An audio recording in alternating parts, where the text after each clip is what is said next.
There's a lot of ways in the design process that we can make a big impact without breaking the bank.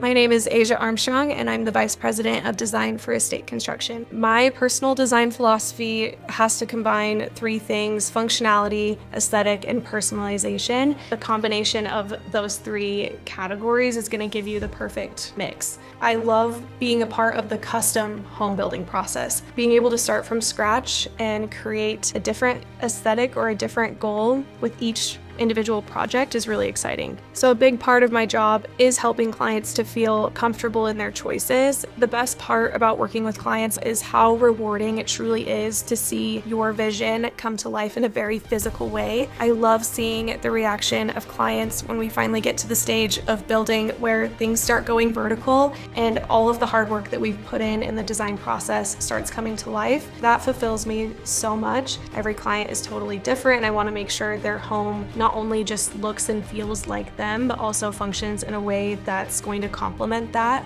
So we try to think of the details that are going to make a difference in their everyday life, not forgetting about the aesthetics and their wish lists and their dreams along the way. So from an investment standpoint, the design portion of that is huge. There's so many choices that you can make that really up the level of your home that aren't costing you an arm and a leg, and it just takes the planning and thinking about those things and sourcing the right materials to make that all work. Just as a whole, this job is extremely rewarding.